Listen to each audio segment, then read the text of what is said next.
5 yillik bu meni xo'jayinim 5-avlod bo'lgan. Meni o'g'lim 6-avlod bo'ladi. Gulnoza opa Abdurahimova Farg'ona tumanidagi Qurilish mahallasiga kelin bo'lib tushganida bir kun kelib o'zi ham hunarmandchilik yo'lidan boraman deb o'ylamagandi. Ammo hayot insonni ko'p hollarda o'zi kutmagan yo'llarga yetaklaydi. Egamdan 5 yil qilishar edi. Bular bilan birga men ham qiziqib bu hunarga kirib, xo'jayinim yoniga kirib, qaynotam yoniga kirib, bemalol shu 5 yil belanchalachalar yasab, asbob uskunalar bemalol ishlatib, shunaqa qilib yurar edik. Yillar o'tdi. Oila mehnat va sabr bilan o'z hunarini rivojlantirishga bel bog'ladi. Kichik ishdan boshlangan mashg'ulot asta-sekin tajriba va ishonchga aylandi.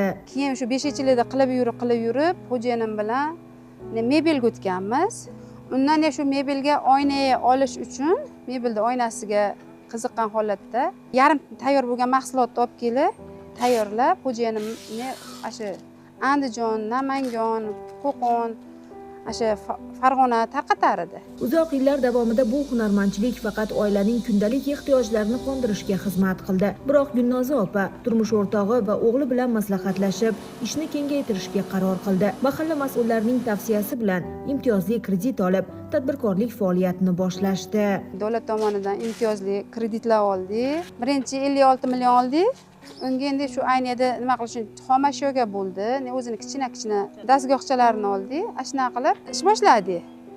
Undan keyin yana 100 million kredit oldik o'tgan 25-yilda. Unga farset apparat deydi buni. Shu farset apparatimizni oldik. Izlangan inson albatta imkoniyat topadi. Bu oila tadbirkorlik qilish uchun katta binolar yoki shinam sharoitlar kutmadi. Yashash xonadonining bir qismini ajratib, ishni shu yerdan boshlashdi. Imtiyozli kredit esa faoliyatni yanada rivojlantirishga turtki berdi. Natijada bugungi kunda bu yerda 6 ta yangi ish o'rni yaratilgan.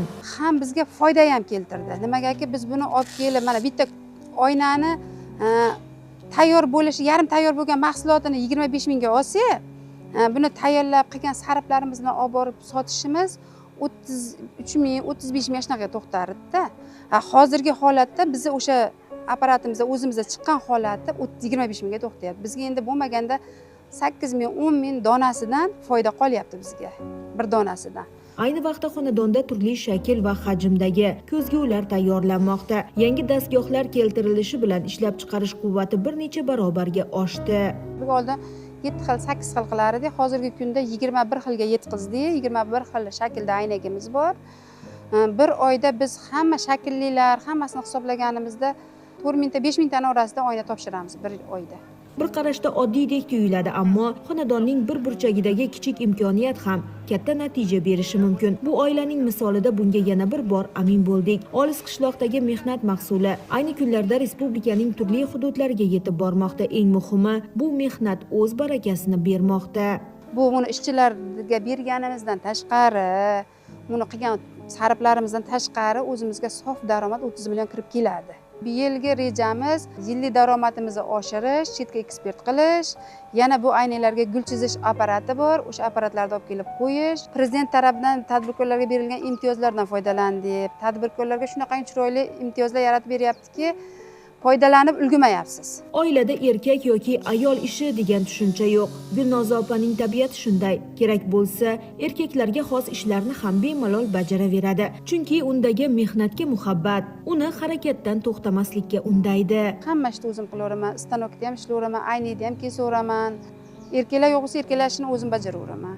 Ular endi ko'proq bu yuklarni olib vohalarga ketib qolishadi.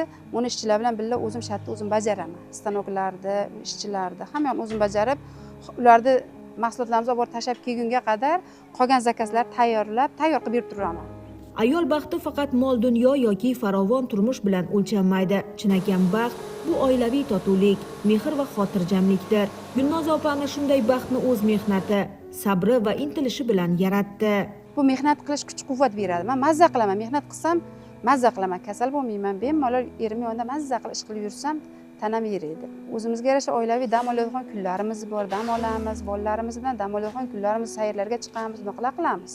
Chegaraga yaqin, olis qishloqda barpo etilgan bu mehnat maskani oddiy bir xonadonning emas, balki mehnatga ishongan inson irodasining timsolidir. Chunki haqiqiy baxt tayyor holda berilmaydi. U mehnat, sabr va hamjihatlik bilan quriladi.